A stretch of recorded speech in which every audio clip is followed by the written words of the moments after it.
ఓం శ్రీ గణేశ శారద మాతృశ్రీ గురుభ్యం నమః.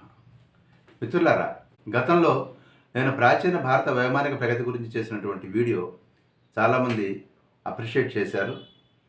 Similar type of వీడియోస్ను కూడా చేయమని చాలామంది సలహా ఇవ్వడం జరిగింది. అదే ప్రకారం నేను ఈ రోజున ప్రాచీన భారత ఖగోళ విజ్ఞానం అనేటువంటి విషయం గురించి మీకు విపులంగా వివరించబోతూ ఉన్నాను. దయచేసి స్కిప్ చేయకుండా చివరిదాకా చూడండి. మీ మిత్రులకు కూడా షేర్ చేయండి. చాలా ఇంపార్టెంట్ ఇన్ఫర్మేషన్. ప్రతి సోమవారం, గురువారం వేదవ్యాస మహర్షి చెప్పినటువంటి ఒరిజినల్ మహాభారతం కథను వీలైనంత సింపుల్గా మనకు అందరికీ కూడా అందించే ప్రయత్నం చేస్తూ ఉన్నాను. దయచేసి ఆదరించండి.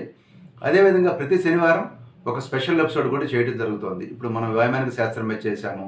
అదేవిధంగా గుణాఢ్యుడి యొక్క బృహత్ కథ అనేటువంటి ఎపిసోడ్ చేశాము. కాలజ్ఞానం మీద చేశాము. ఇలా సింగిల్ ఎపిసోడ్స్ చేయడం జరుగుతుంది శనివారం. ఈ టాపిక్లోకి వెళ్ళేటువంటి ముందు మీకు ఒక విషయం చెప్పాలి. క్యాథరిన్ మేయో అనేటువంటి అమెరికన్ జర్నలిస్టు 1927లో మదర్ ఇండియా అనేటువంటి ఒక పుస్తకం రాశారు. అందులో ఆవిడ కేవలం భారతీయ సమాజంలో ఉన్నటువంటి చెడు విషయాలు, మూఢనమ్మకాలు, మూఢ విశ్వాసాలు, అదేవిధంగా అపరిశుభ్రత, టోటల్గా ఈ టాపిక్స్ని కవర్ చేస్తూ ఆవిడ మదర్ ఇండియా అనేటువంటి పుస్తకం రాయడం జరిగింది. ఆ పుస్తకం చూసినటువంటి మహాత్మా గాంధీ ఆవిడ డ్రైనేజ్ ఇన్స్పెక్టర్స్ ఆఫ్ ఇండియా అన్నారు. ఆ తర్వాత టిట్ ఫర్ టాట్ కింద ఆ బుక్కి సమాధానంగా కేఎల్ గౌబా అనేటువంటి భారతీయ జర్నలిస్టు కమ్ లాయర్, ఆయన uncle Sham a strange tale of a civilization run amok అనేటువంటి ఇంకొక బుక్ రాయడం జరిగింది. అమెరికా సమాజంలో ఉన్నటువంటి చెడునంతా కడిగి పారేస్తూ ఆయన ఇంకో బుక్ రాశారు. ఇదంతా జరిగి ఆయన 1929లో ఈ పుస్తకం రాయడం జరిగింది. అంటే 1927లో ఆవిడ పుస్తకం, 1929లో ఈ గౌబా గారి పుస్తకం రావడం జరిగింది. అప్పట్లో అవి చాలా బెస్ట్ సెల్లర్స్. విషయం ఏంటంటే 100 సంవత్సరాలు అయిపోయింది. ఇప్పటికీ కూడా మిస్మేయో వారసులు దేశ విదేశాల్లో ఎప్పటికీ ఉన్నారు. వాళ్ళు ఎంతసేపు నెగిటివ్స్, భారతీయ సమాజంలో నెగిటివ్స్ కానివ్వండి, సంస్కృతిలో ఉన్నటువంటి నెగిటివ్ పాయింట్స్ని మాత్రమే వాళ్ళు అండర్లైన్ చేసి దాన్నే టీవీ డిబేట్లలో పదే మాట్లాడుతూ ఉంటారు. ఈ మేధావులు, సామాజికవేత్తలు, హేతువాద ముసుగులో ఉన్నటువంటి వారు వీళ్ళందరూ కూడా నెగిటివ్ పాయింట్స్ని మాత్రం ఎందుకు మాట్లాడతారో అర్థం కాదు. వాళ్ళకి మరి ఇలాంటి అద్భుతమైనటువంటి ఖగోళ విషయాలు, అదేవిధంగా భరద్వాజ మహర్షి వైమానిక శాస్త్రం లాంటి అద్భుత గ్రంథాలు ఇవన్నీ ఎందుకు కనపడవో, వాటి గురించి వాళ్ళు ఎందుకు పాజిటివ్గా మాట్లాడరో మనకి ఎప్పటికీ అర్థం కాదు. ఈ విదేశీ మానసపుత్రులకు ఒక నమస్కారం పెట్టేసి మన టాపిక్లోకి ఎంటర్ అయిపోదాం. ఈ ఖగోళ విజ్ఞానాన్ని మనం వేదం యొక్క నేత్రం అని పిలుచుకున్నాం.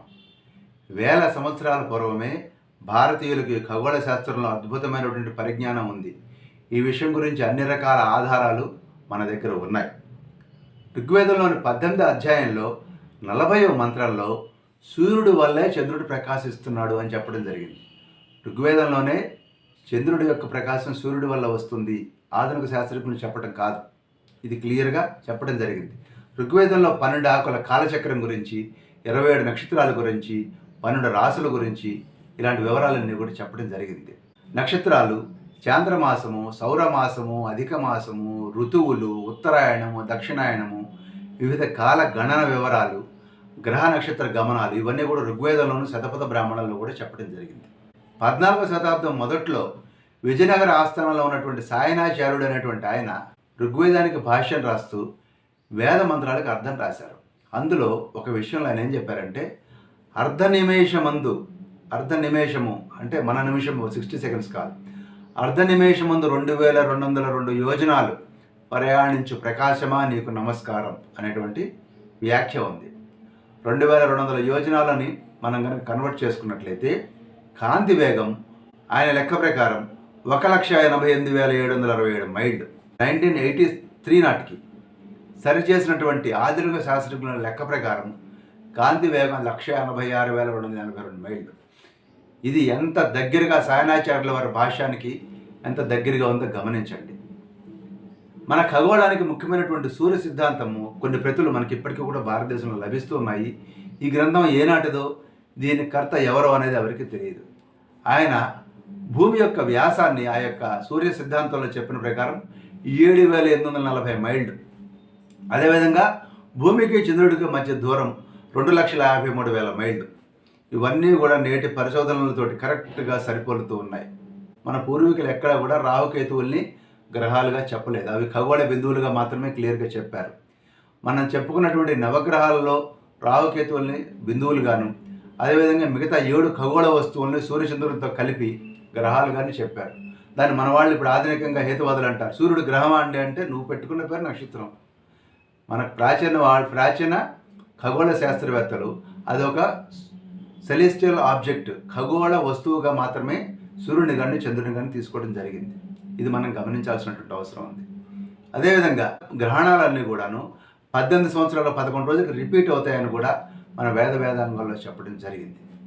కపిత్తాకారం గోళం అన్నారు. భూమి గుండ్రంగా ఉంది అని చెప్పిన వాళ్ళు మనవాళ్లే.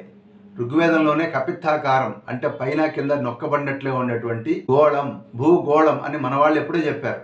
అండకోటి బ్రహ్మాండాలు అన్నాం. ఈశ్వరుణ్ణి అనంతకోట బ్రహ్మాండ నాయకుడు అన్నాం.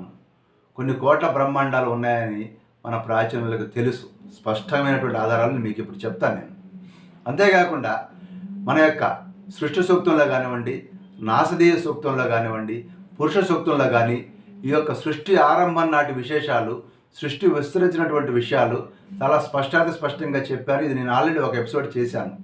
ఋగ్వేదంలో సృష్టి రహస్యాలు అనేటువంటి ఎపిసోడ్ ఇంతకుముందే చేయడం జరిగింది. మన విజ్డమ్ చారిటీలో కూడా చెప్పాను వివరంగా. ఈ విధంగానే ఒకానొక సందర్భంలో బ్రహ్మదేవుడు నేను సృష్టించాను అంటే విష్ణుమూర్తి తను ఆ బ్రహ్మదేవుడిని తీసుకుని అండకోటి బ్రహ్మాండాలు చూపించి ఇందులో నీ సృష్టి ఎంత అని ప్రశ్నించినట్టుగా కూడా మనకి పురాణ కథలు ఉన్నాయి. ఇవన్నీ కూడా సైన్స్ తోటి మనం సరిపోల్చుకోవాల్సినటువంటి అవసరం ఉంది. ముఖ్యంగా రైవతకుడు అనేటువంటి ఒక రాజు కథ మన యొక్క దేవి భాగవతంలో కనపడుతుంది. రైవతకుడు అనేటువంటి రాజు రైవతక స్థలి అనేటువంటి ప్రాంతాన్ని పరిపాలిస్తూ ఉండేవాడు. తన కుమార్తె అయినటువంటి రేవతికి సరైనటువంటి వరుడు దొరకలేదని బ్రహ్మలోకం వెళ్ళాట తన విమానంలో. వెళ్ళేసరికి అక్కడ ఒక క్షణం వెయిట్ చేసిన తర్వాత బ్రహ్మగారిని దర్శించి నా కుమార్తెకి సరైనటువంటి వరుడు ఎవరు స్వామి, నువ్వెవరిని నిర్ణయించావని అడిగితే బ్రహ్మదేవుడు నవ్వి ఇంకిప్పుడెక్కడ భూలోకంలో నువ్వు వచ్చాక అనేక మహాయుగాలు గడిచిపోయినాయి. నీ రైవతక స్థలి లేదు, నీ ప్రజలు లేరు, నువ్వు మళ్ళీ వెనక్కి వెళ్ళు, నీ కుమార్తెకి బలరాముడికి ఇచ్చి వివాహం చెయ్యి. రైవతక స్థలి ప్రాంతంలో కొత్తగా ద్వారకా నగరం వెలిసింది, అక్కడ బలరాముడు ఉన్నాడు, ఇప్పుడు ఆ బలరాముడికి ఇచ్చి నీ కుమార్తెను వివాహం చేయమని చెప్పాడు. అప్పుడు రైవతకుడు ఆశ్చర్యంగా అడిగాడు, స్వామి నేను నా కుమార్తె మా ఇద్దరి వయసు మారలేదు, భూలోకంలో వయసు మారిపోవటం ఏంటి అంటే నువ్వు అత్యంత వేగంతో రాగలిగావు బ్రహ్మలోకానికి, అందువల్ల నీ యొక్క వయసు నీ కుమార్తె యొక్క వయసు మారలేదు, కానీ భూలోకంలో యుగాలు గడిచిపోయినాయి అని చెప్పారు. ఆ తర్వాత అతడు తిరిగి భూలోకానికి వచ్చి బలరాముడికి రేవతినిచ్చి పెళ్లి చేయడం అనేది విషయాంతరం. ఏది ఏమైనప్పుడు కూడా ఈ విధమైనటువంటి కాంతి వేగంతో ప్రయాణం చేస్తే వయస్సు మారదు అనేటువంటి అద్భుతమైనటువంటి విషయం ఏదైతే ఉందో ఇది దేవి భాగవతంలో చెప్పడం అనేది సామాన్యమైనటువంటి విషయం కాదు, ఆధునికులు గమనించాలి. అదేవిధంగా అథర్వణ వేదంలో తైత్తరీయ సంహితలో తైత్తరీయ బ్రాహ్మణంలో 20 నక్షత్రాల పేర్లు ఉండటం జరిగింది. మరొక అద్భుతమైనటువంటి విషయం ఏంటంటే ధ్రువోపాఖ్యానం. భాగవతంలో ధ్రువోపాఖ్యానం వస్తుంది, అందులో అద్భుతమైనటువంటి సైన్స్ విషయాలు ఉన్నాయి. నిజానికి ఉపనిషత్తుల వాక్యం ప్రకారము ధ్రువస్య స్థానాదాపసరణం అంటే ధ్రువుడికి చలనం ఉంది అని మన పూర్వీకులకి తెలుసు, మనం గుడ్డిగా నమ్మలేదు. పోల్ స్టార్ అనగానే ధ్రువుడు అక్కడ ఉన్నాడు అంటే ధ్రువుడు అక్కడ ఎంతకాలం ఉంటారు అంటే 26,000 సంవత్సరాలు అని మన యొక్క ప్రాచీనులు ఎప్పుడూ చెప్పడం జరిగింది. 26,000 సంవత్సరాలకు ఒకసారి ధ్రువ నక్షత్రం స్థానంలో మరొక నక్షత్రం వస్తుంది. ధ్రువ నక్షత్రం స్థానంలో అంతకుముందు నరకుడు ఉండేవాడు 5,000 సంవత్సరాల పూర్వం, ప్రస్తుతం ధ్రువుడు ఉన్నాడు. మహాభాగవతంలో ధ్రువుడు విష్ణుమూర్తిని ప్రత్యక్షం చేసుకున్నప్పుడు నువ్వు 26,000 సంవత్సరాల పాటు ఆ యొక్క స్థానంలో ప్రకాశిస్తావు అని చెప్పాడు. ఇది ఖగోళ విజ్ఞానం కాదా? అంత అద్భుతమైనటువంటి విషయం. మన భారతీయులు ఏం చెప్పారంటే భూగోళం తన చుట్టూ తాను తిరుగుతూ అండవృత్త మార్గంలో సూర్యుడి చుట్టూ తిరుగుతూ ఉండగా ఆయనము అంటే కంప్లీట్ టోటల్గా ఇదంతా కూడా 26,000 సంవత్సరాలకు ఒకసారి ఈ ధ్రువం చుట్టూ తిరిగి వస్తుంది. ఆ యొక్క మొత్తాన్ని తిరిగి రావడానికి 26,000 సంవత్సరాలు పడుతుందని మన యొక్క ప్రాచీనులు చెప్పడం జరిగింది. దాన్ని ఆధునిక సైన్స్ చెప్పిన ప్రకారం 25,827 సంవత్సరాలు అని సైన్స్ తేల్చింది. ఇవాళ సైన్స్ 25,827 సంవత్సరాలను తేల్చింది. కానీ మహాభాగవతంలో 26,000 సంవత్సరాల పాటు ధ్రువ నక్షత్రం ప్రాంతంలో ఒక నక్షత్రం ఉంటుందని చెప్పారు. మన బాలగంగాధర తిలక్ చెప్పినట్లుగా విషవత్తు అంటే పగలు రాత్రి సమానంగా ఉండేటువంటి కాలం. ఒకప్పుడు ఇది పునర్వసు నక్షత్రానికి మ్యాప్ అవుతూ ఉండేది. ఖగోళంలో ఒక బిందువును పొడిగించినట్లయితే అది తిన్నగా పునర్వసు నక్షత్రం దగ్గరికి వెళ్తుంది. 930 సంవత్సరాలకు ఒకసారి ఈ విషవత్తు ఒక నక్షత్రం నుంచి ఇంకో నక్షత్రానికి మారుతుంది. ఇలా ఇప్పటికి 9 నక్షత్రాల మేరకు మారింది. అంటే దాన్ని మల్టిప్లై చేస్తే 9 నక్షత్రాలు ఇంటూ 930 సంవత్సరాలు అంటే 8,000 సంవత్సరాల క్రితమే మన వాళ్ళు దీన్ని అబ్జర్వ్ చేశారనే కదా అర్థం. అయితే ఇది 8,000 సంవత్సరాల పాట ప్రతి 26,000 సంవత్సరాలకి ఇది రిపీట్ అవుతుందని ఇందాక చెప్పుకున్నాం కదా. అంటే 26,000 ఇంటూ ఎక్స్ ప్లస్ 8,000 సంవత్సరాలు అంటే మినిమం 34,000 సంవత్సరాలు కావచ్చు, దాదాపు 60,000 సంవత్సరాల క్రితం కూడా కావచ్చు, ఇంకా వెనక్కి కూడా వెళ్ళొచ్చు. అంటే ఈ సైకిల్ ఇప్పుడే అబ్జర్వ్ చేశారా, గత సైకిల్ నుంచి కూడా అబ్జర్వేషన్ ఉందనేది మనం చెప్పలేం. మినిమం 8,000 సంవత్సరాలు మనకు బాలగంగాధర తిలక్ గారు తేల్చి చెప్పారు. కానీ నిజానికి ఈ విజ్ఞానం చాలా పురాతనమైనది. మన ప్రాచీనులకు ఎప్పుడో తెలుసు. మనం ఈ లెక్కను వేసుకుంటూ పోతే మనం ఎక్కడికి వెళ్తాం అనేది మనకే తెలియదు. అదేవిధంగా శ్రీమద్ భాగవతంలో పరీక్షిత్తు సుఖ మహర్షిని ఒక ప్రశ్న వేస్తాడు. బ్రహ్మాండం యొక్క వ్యాప్తి ఎంతవరకు ఉంది స్వామి అని అడుగుతాడు. అప్పుడు సుఖ మహర్షి ఏం చెప్తాడంటే, మన కనపడేటువంటి ఈ బ్రహ్మాండం ఏదైతే ఉందో దానికి 10 రెట్లు ఉన్నటువంటి ఆవరణం కప్పివేసి ఉంది. అలాంటి ఆవరణాలు ప్రతి ఒక్కటి 10 రెట్లు ఉన్న వాటిని నేను 7 ఎరుగుదును అన్నాడు. అంటే బ్రహ్మాండాన్ని దాటి ఇంకా మరొక 7 బ్రహ్మాండాల గురించి భాగవతంలో సుఖ మహర్షి చెప్తాడు. నాకు తెలుసు ఇంకొక 7 బ్రహ్మాండాలు అన్నాడు. ఉండడానికి అండకొండ బ్రహ్మాండాలు ఉన్నాయి. కానీ ఇవన్నీ కూడా చెప్తూ ఒక మాట అంటాడు ఆయన సుఖ మహర్షి, ఈ బ్రహ్మాండం మొత్తం ఈ సృష్టిలో ఒక పరమాణువు మాత్రమే. ఇలాంటి కోట్లాది బ్రహ్మాండాలు ఈ సృష్టి తనలో కలిగి ఉంది అని కూడా సుఖ మహర్షి పరీక్షిత్తుకు చెప్తాడు శ్రీమద్ భాగవతంలో. అదేవిధంగా ఇంకొక అద్భుతమైనటువంటి విషయం మీకు చెప్పాలి. కలియుగం ఎప్పుడు ఆరంభమైంది అన్న విషయాన్ని మన వాళ్ళు ఎంత గొప్పగా చెప్పారంటే, ప్రతి 4,32,000 సంవత్సరాలకు ఒకసారి అన్ని గ్రహాలు ఒకే రాశిలోకి వస్తాయి. అదే యుగారంభం, అదే యుగాది. మన వాళ్ళ సైన్సు పిచ్చి క్యాలెండర్లో ఒక నెలకి 30 రోజులు, ఒక నెలకి 31 రోజులు, ఒక నెలకి 28 రోజులు, నాకు కావస్తే 2 రోజులు అడ్డు తీసుకుని ఈ నెలలో కలుపుకోవటం, చక్రవర్తులు, ఈ విధంగా తయారైంది మన ఆధునిక క్యాలెండర్లో. జూలియస్ సీజర్ నాకు 30 రోజులు ఏంటి 31 రోజులు కావాలంటే ఫిబ్రవరి నుంచి పట్టుకొచ్చి వేసేసారు జూలై నెలలో. దానికి ఒక లెక్కాపత్రం లేదు. దానికి జనవరి 1 రోజు మనం విపరీతంగా మనం సెలబ్రేట్ చేసేసుకుంటుంటాం, కేకులు కట్ చేసి టపాకాయలు వెలిచి మెసేజ్లు ఇచ్చుకొని. కానీ దీనికి ఆధునిక క్యాలెండర్కి సైన్స్ లేదు. కానీ మన యొక్క ప్రాచీన ఆర్యులు ఎవరైతే ఉన్నారో కలియుగ ఆరంభం అనేది అన్ని గ్రహాలు ఒక రాశిలోకి వచ్చినప్పుడు యుగాది ప్రతిదీ డిఫైన్ చేయడం జరిగింది. అంటే భారతదేశంలో ఉన్నటువంటి అనేక రకాల పంచాంగాలు ఉంటాయి. కానీ అన్ని పంచాంగాలు ఈ యుగాదిని కరెక్ట్గా చెప్పేసేసారు. యూరోపియన్లు దీన్ని చాలా ఆశ్చర్యపోయారు. క్రీస్తు పూర్వం ఫిబ్రవరి 18, 3102 సంవత్సరం అర్ధరాత్రి 2:27:30 అన్ని గ్రహాలు ఒక చోటుకి చేరాయి. అదే ఉగాది. అప్పుడే శ్రీకృష్ణ నిర్యాణం అయింది. ఇవన్నీ కూడా మన పురాణాలు చెప్పడం జరిగింది. అప్పటి నుంచి కూడా ఈ రోజు వరకు కూడా రవి, చంద్ర, కుజ, బుధ, గురు, శుక్ర, శని ఈ గ్రహాల యొక్క గ్రహస్థితులని ఖచ్చితంగా యాక్యురేట్గా లెక్క వేసి గ్రహణాలు ఎప్పుడు వస్తాయి ఎవ్రీథింగ్ పర్ఫెక్ట్గా మన పంచాంగాల్లో రాస్తున్నారు. పంచాంగంలో రాసినటువంటి గ్రహ ఫలితాల గురించి మీరు నమ్మితే నమ్మండి, నమ్మకపోతే మానేయండి. కానీ ఈ ఖగోళ విజ్ఞానం అనేది మీరు నమ్మకుండా కళ్ళెట్లా మూసుకుంటారు? మనకి భారతదేశంలో ప్రాచీన కాలం నుంచి కూడా అనేక మంది పరిశోధకులు ఈ విషయంలో అద్భుతమైనటువంటి పరిశోధనలు చేశారు. దీర్ఘతమసుడు అనేటువంటి ఋషి సూర్యుని గురించి అధ్యయనం చేస్తూ తన కళ్ళు 2 పోగొట్టుకున్నాడు. ఇది మీకు తెలుసా? అదేవిధంగా వృత్సమధుడు అనేటువంటి మహర్షి చంద్రుడి గర్భంలో జరిగేటువంటి పరిణామాలను కూడా ఆయన వివరించడం జరిగింది. అదేవిధంగా ఆర్యభట్టు, 1వ భాస్కరాచార్యుడు, 2వ భాస్కరాచార్యుడు, బ్రహ్మగుప్తుడు, వరాహమిహిరుడు, సాయనాచార్యుడు ఇలా అనేక మంది పరిశోధకులు అద్భుతమైనటువంటి పరిశోధనలు ఖగోళ శాస్త్రంలో చేశారు. ఆర్యభట్టు గురించి మనకు తెలుసు. క్రీస్తు శకం 476లో అంటే నేటికి 1150 సంవత్సరాల పూర్వమే అతడు ఆర్యభట్టి అని రాశాడు. అప్పుడు అతని వయసు 23 సంవత్సరాలు. అందులో భూగోళం తన అక్షం మీద తానే తిరుగుతోంది, అదేవిధంగా పరిభ్రమణం గురించి, వేరువారి సమయాల్లో సూర్యోదయం సూర్యాస్తమయాల గురించి, గ్రహణాల గురించి, రాహుకేతువుల గురించి, గ్రహాల మధ్య దూరాల గురించి ఇవన్నీ కూడా ఆయన అద్భుతంగా చెప్పాడు. ఆయన కాలంలోనే పాటలీపుత్రంలో అబ్జర్వేటరీ అంటే నక్షత్రశాల ఆ రోజుల్లోనే ఉంది. ఆ తర్వాత 14వ శతాబ్దంలో కాశీలో కూడా ఒక అబ్జర్వేటరీ ఉండేది. ఈ విధంగా చెప్పినటువంటి ఆర్యభట్టు పై అంటే మన మ్యాథమెటిక్స్లో వస్తుంది పై విలువ 3.1416 అని ఆ రోజుల్లోనే క్రీస్తకం 476 ప్రాంతంలోనే చెప్పడం జరిగింది. అంటే నేటికి 1550 సంవత్సరాల క్రితమే. అలాగే ట్రిగోనోమెట్రీ అంటే త్రికోణమితి అది కూడా ఆయనే మొదటి ఆద్యుడు ఆర్యభట్టే. అదేవిధంగా బ్రహ్మగుప్తుడు 6వ శతాబ్దంలో జీవించినటువంటి వాడు. ఆయన భూమి ఆకర్షణ గురించి, గ్రహణాల గురించి, గ్రహాల ఉదయ అస్తమయాల గురించి, చంద్రుని మీద మచ్చల గురించి, స్థల కాల దూరాలకు సంబంధించినటువంటి సమస్యల గురించి అద్భుతమైనటువంటి గ్రంథాలు రాశాడు. ఈయన రాసినటువంటి బ్రహ్మ స్ఫుట సిద్ధాంతము, ఖండ ఖాద్యకము ఇవన్నీ కూడా అరబ్బుల భాషలోకి అనువాదం అయ్యాయి.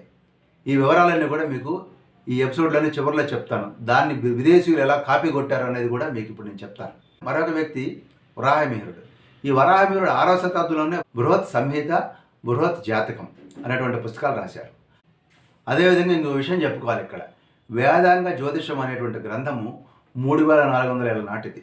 అందులో రవి ధనిష్ట 1వ పాదంలో ఉండటం చేత మాఘమాసంలో ఉత్తరాయణం వస్తుందని, ఆశ్లేష నక్షత్రం 2వ పాదంలో ఉండటం చేత శ్రావణ మాసంలో దక్షిణాయనం సంభవిస్తుందని చెప్పడం జరిగింది. ఇది 3400 ఏళ్ళ మాట. అయితే వరాహమిహిరుడు ఈ గ్రంథాన్ని రెఫర్ చేస్తూ 1500 ఏళ్ల నాడు బృహత్ సంహితలో ఒక మాట రాశాడు. ఏం రాశాడంటే 1500 ఏళ్ల క్రితం ఏముందో చెప్తున్నాం. గ్రహాల పొజిషన్. సూర్యుడు ఇప్పుడు మకర రాశిలో ప్రవేశించినప్పుడు ఉత్తరాయణం వస్తుంది, కర్కాటకంలో ప్రవేశించినప్పుడు దక్షిణాయనం కలుగుతోంది అన్నాడు. అంటే ఈ యొక్క గ్రహాల యొక్క గమనం 6 పాదాలు వెనక్కి నడిచింది. అంటే వేదంగా జ్యోతిష గ్రంథం నాటి 3400 ఏళ్ళ నాటి కథ గురించి వరాహమిహిరుడు 1500 ఏళ్ళ నాడు చెప్తూ ఈ మాటలు చెప్పాడు. ఆ లెక్క వేసుకుంటూ వచ్చి ప్రస్తుతం ఉన్నటువంటి లెక్క వేసుకుంటే ప్రస్తుతం మూల నక్షత్రం 3వ పాదంలోకి రవి వచ్చినప్పుడు ఉత్తరాయణం ప్రారంభమవుతుంది. అంటే డిసెంబర్ 21 నాటికే ఉత్తరాయణం ప్రారంభమవుతుంది. దయచేసి విజ్ఞులు గమనించాలి. ఇంకా మనం మకర సంక్రాంతి రోజు ఉత్తరాయణం అంటున్నాము, కానీ నిజానికి డిసెంబర్ 21 నాడు మూల నక్షత్రం 3వ పాదంలో రవి వచ్చినప్పుడే ఉత్తరాయణం మొదలవుతుంది. సో మనం ఈ విషయాన్ని పెద్దలే తేల్చాల్సినటువంటి విషయం. డిసెంబర్ 21 నాడు ఉత్తరాయణం వస్తుంది, జనవరి 14 కాదు అని వరాహమిహిరుడు చెప్పిన దాని ప్రకారం మనం ఇప్పుడు చెప్పుకోవాలి. అదేవిధంగా 7వ శతాబ్దంలో జీవించినటువంటి మొదటి భాస్కరాచార్యుడు మహాభాస్కరీయము, లఘుభాస్కరీయము, ఆర్యభట్టీయ భాష్యం అనేవి రాశాడు. ఆయన ఆర్యభట్టు చెప్పినటువంటి సిద్ధాంతాలన్నీ బలపరచడమే కాకుండా ట్రిగ్నామెట్రీలో సైన్లు, కాసులు, అదేవిధంగా భిన్నాలు ఇవన్నీ కూడా మొదటి భాస్కరాచార్యుడు అభివృద్ధి చేశాడు. ఆ తర్వాత 12వ శతాబ్దంలో జీవించినటువంటి 2వ భాస్కరాచార్యుడు గణిత ఖగోళ శాస్త్రాన్ని సమీకరించి ఖచ్చితమైనటువంటి లెక్కలు, యంత్రాలు కూడా ప్రతిపాదించాడు 2వ భాస్కరాచార్యుడు. అందుట్లో ఆయన ఒక మాట చెప్పాడు. సూక్ష్మ యంత్రాలు లేకుండా ఈ యొక్క కాలగణన లేదా ఖగోళ పరిశోధన చేయటం కష్టము అని చెప్పి తెలుసుకొని ఆయన కొన్ని యంత్రాల పేర్లు కూడా 2వ భాస్కరాచార్యుడు 12వ శతాబ్దంలోనే చెప్పడం జరిగింది.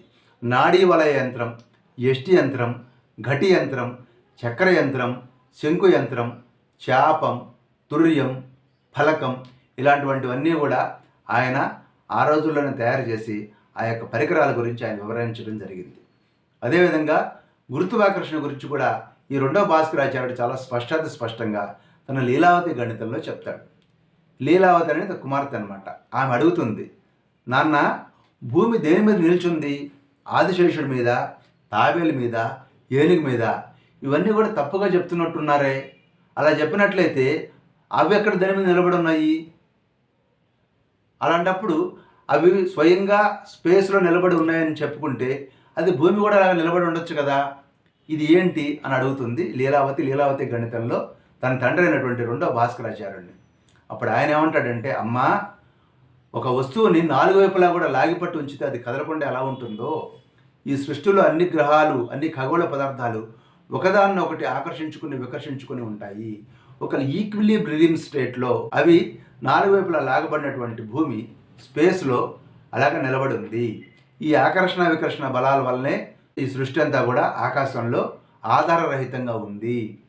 అదేవిధంగా ఈ యొక్క ఆకర్షణ శక్తి వల్లే వస్తువులన్నీ కూడా భూమి మీద పడతాయి అని లీలావతి గణితంలో స్పష్టంగా ఉంది.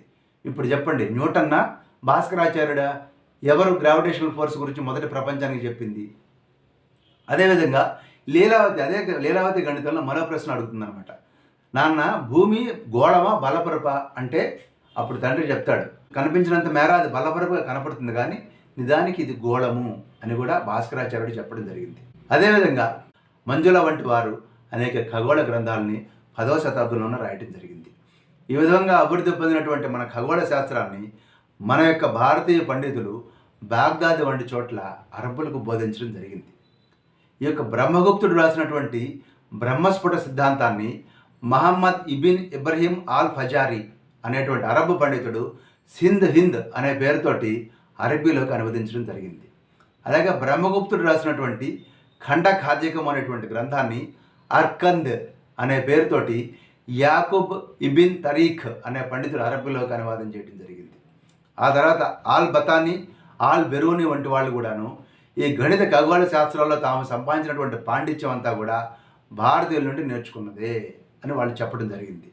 వీళ్ళన్నీ కూడా ఈ యొక్క శాస్త్రాలని యూరోపియన్లకు నేర్పడం జరిగింది. యూరోప్లో 10వ శతాబ్దిలో ఇటలీలో ఈ యొక్క ఖగోళ శాస్త్రంలో పేరు ప్రఖ్యాతులు సంపాదించినటువంటి పోప్ 2వ సిల్వెస్టర్ కూడా అరబ్బుల ద్వారా నేర్చుకున్నటువంటి భారతీయ విజ్ఞానమే.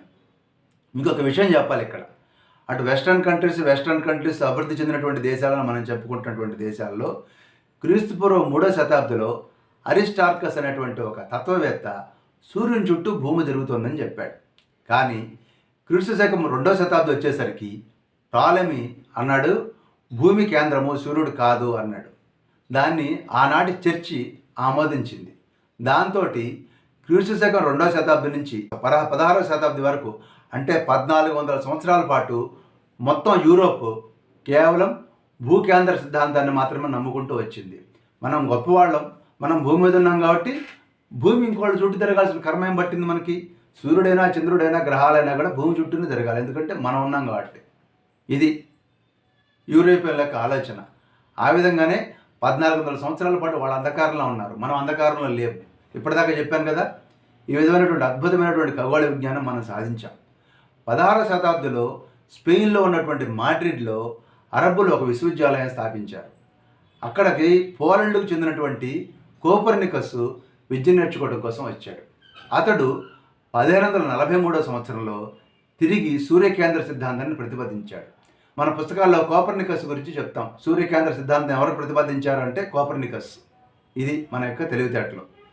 అదేవిధంగా ఈ యొక్క సూర్యకేంద్ర సిద్ధాంతాన్ని 1610లో యూరోప్లో గెలీలియో దాన్ని నిరూపించి టెలిస్కోప్ కనుక్కున్న తర్వాత దాన్ని నిరూపించాడు.